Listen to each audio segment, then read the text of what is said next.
ഡൽഹിയിൽ ശക്തമായ മഴയിൽ വിമാനത്താവളത്തിന്റെ മേൽക്കൂര തകർന്നു വീണ് ഒരാൾ മരിച്ചു. 6 പേർക്ക് പരിക്കേറ്റു.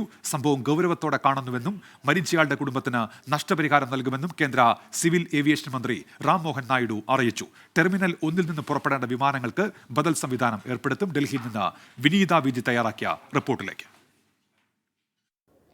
പുലർച്ചെ 5 മണിയോടുകൂടിയാണ് അപകടമുണ്ടാകുന്നത്. വിമാനത്താവളത്തിലെ ടെർമിനൽ 1 മേൽക്കൂരയാണ് തകർന്നത്.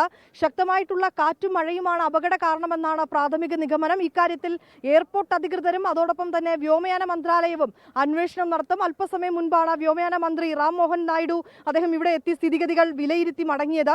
ഇതിൽ ഈ പരിക്കേറ്റ ആളുകൾക്ക് 3 ലക്ഷം രൂപ വീതം നഷ്ടപരിഹാരം നൽകുമെന്നും മന്ത്രി വ്യക്തമാക്കിയിട്ടുണ്ട്. ഒപ്പം തന്നെ ഒരു മരണമാണ് സംഭവിച്ചിട്ടുള്ളത്. അദ്ദേഹത്തിന്റെ കുടുംബത്തിന് 20 ലക്ഷം രൂപ നൽകുമെന്നും മന്ത്രി വ്യക്തമാക്കിയിട്ടുണ്ട്. ഒപ്പം തന്നെ എന്താണ് അപകട കാരണമെന്നുൾപ്പെടെയുള്ള കാര്യങ്ങളിൽ കൃത്യമായൊരു അന്വേഷണം ഉണ്ടാകുമെന്നും അറിയിച്ചിട്ടുണ്ട്.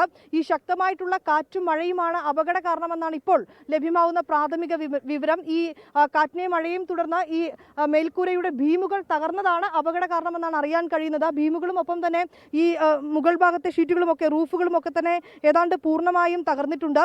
ഒരാൾ മരണപ്പെട്ടു. 6ഓളം പേർ ഇപ്പോഴും ആശുപത്രിയിൽ ചികിത്സയിലാണെന്നാണ് അറിയാൻ കഴിയുന്നത്. ഇവർക്ക് ആവശ്യമായിട്ടുള്ള ചികിത്സാ സംവിധാനങ്ങൾ ഒരുക്കി നൽകുമെന്നും അധികൃതർ വ്യക്തമാക്കിയിരിക്കുകയാണ്. ഒപ്പം തന്നെ ഈ അപകടത്തെ തുടർന്ന് യാത്ര നടത്താൻ കഴിയാതെ പോയിട്ടുള്ള യാത്രക്കാർക്ക് അവർക്ക് ഈ ടിക്കറ്റ് തുക തിരികെ നൽകുമെന്നും അധികൃതർ അറിയിച്ചിട്ടുണ്ട്. ഉച്ചയോടുകൂടി തന്നെ സ്ഥിതിഗതികൾ വീണ്ടും പുനഃസ്ഥാപിക്കും, അതായത് സർവീസുകൾ വീണ്ടും പുനഃസ്ഥാപിക്കുമെന്നും അറിയിച്ചിട്ടുണ്ട്. അതുവരെ ഇപ്പോൾ നിലവിൽ ഈ CRPF-ഉം അതോടൊപ്പം തന്നെ ഫയർഫോഴ്സും ഒക്കെ ഇവിടെയുണ്ട്. ഈ പൊളിഞ്ഞു വീണ ഭാഗങ്ങൾ, ഈ ഷീറ്റിന്റെയും ഒപ്പം തന്നെ ഭീമുകളുടെയും ഒക്കെ ഭാഗങ്ങൾ ഇവിടെ നിന്ന് നീക്കം ചെയ്യുന്ന അടക്കമുള്ള പ്രവർത്തനങ്ങളാണ് ഈ ഘട്ടത്തിൽ പുരോഗമിക്കുന്നത്. ശേഷം ഉച്ചയോടുകൂടി തന്നെ സർവീസുകൾ പുനരാരംഭിക്കുമെന്നാണ് അധികൃതർ വ്യക്തമാക്കുന്നത്.